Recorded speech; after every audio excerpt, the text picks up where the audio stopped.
AVT gold cup. చెప్పేది అర్థం కాకపోతే రుచి చూస్తే మరోలేనిది.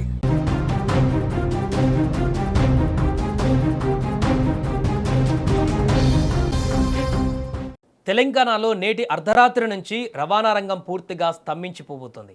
లక్షలాది మంది నమ్ముకున్నటువంటి ఆటోలు, క్యాబ్లు, స్కూల్ వ్యాన్లు రోడ్డెక్కవు. ఎన్నికల సమయంలో ఇచ్చిన హామీలను ప్రభుత్వం విస్మరించిందంటూ డ్రైవర్లు రగిలిపోతున్నారు. ఏకంగా 18 సంఘాల జేఏసీ ఆధ్వర్యంలో నిరవధిక బంద్కు పిలుపునిచ్చారు. తెలంగాణ వ్యాప్తంగా ఆటో, యాప్ ఆధారిత క్యాబ్ డ్రైవర్లు తీవ్ర అసంతృప్తితో రగులుతున్నారు. గత శాసనసభ ఎన్నికల సమయంలో అధికారంలోకి వచ్చిన కాంగ్రెస్ ప్రభుత్వం తమ సంక్షేమం కోసం కొన్ని కీలక హామీలు ఇచ్చిందని, కానీ అధికారంలోకి వచ్చాక వాటిని పట్టించుకోవడం లేదని డ్రైవర్ సంఘాలు మండిపడుతున్నాయి. ఇచ్చిన హామీలు అమలు చేయకపోగా ప్రభుత్వ విధానాలు తమ పొట్టగొట్టేలా ఉన్నాయని ఆవేదన వ్యక్తం చేస్తున్నారు. ఈ నేపథ్యంలోనే రాష్ట్ర వ్యాప్తంగా ఉన్న 18 రవాణా సంఘాలు ఏకమై జాయింట్ యాక్షన్ కమిటీ ఆధ్వర్యంలో నిరవధిక సమ్మెకు సై అంటూ బంద్కు పిలుపునిచ్చాయి. ఇక ఈ సమ్మె వెనుక అసలు కారణాలు ఏంటో చూస్తే, ప్రధానంగా మహిళలకు ఉచిత బస్సు ప్రయాణ పథకం అమల్లోకి వచ్చిన తర్వాత ఆర్టీసీ బస్సులలో రద్దీ పెరిగి ఆటో డ్రైవర్ల జీవనోపాధి పూర్తిగా దెబ్బతిన్నదని వాపోతున్నారు.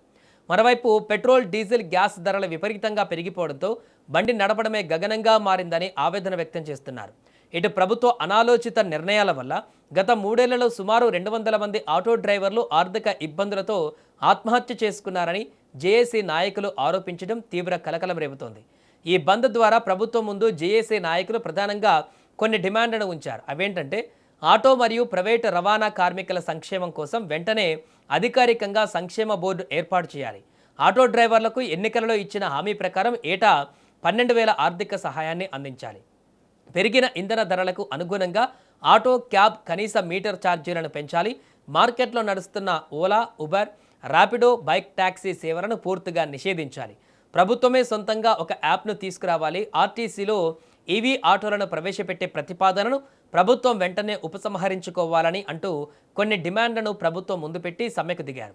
ఇక అర్ధరాత్రి నుంచి ప్రారంభం కానున్న ఈ నిరవధిక బంద్ కారణంగా హైదరాబాద్తో పాటు రాష్ట్ర వ్యాప్తంగా ప్రయాణికులు, ఉద్యోగులు, స్కూళ్లకు వెళ్లే విద్యార్థులు తీవ్ర ఇబ్బందులు ఎదుర్కొనే అవకాశం ఉంది. రోజువారీ రవాణాకు స్వల్ప అంతరాయం కలిగే ఛాన్స్ ఉంది. మరోవైపు ప్రభుత్వం స్పందించి చర్చలకు పిలవకపోతే ఆందోళనలను మరింత ఉధృతం చేస్తామని, అసెంబ్లీ ముట్టడితో పాటు హైదరాబాద్ను దిగ్బంధం చేస్తామని జేఏసీ నేతలు హెచ్చరిస్తున్నారు.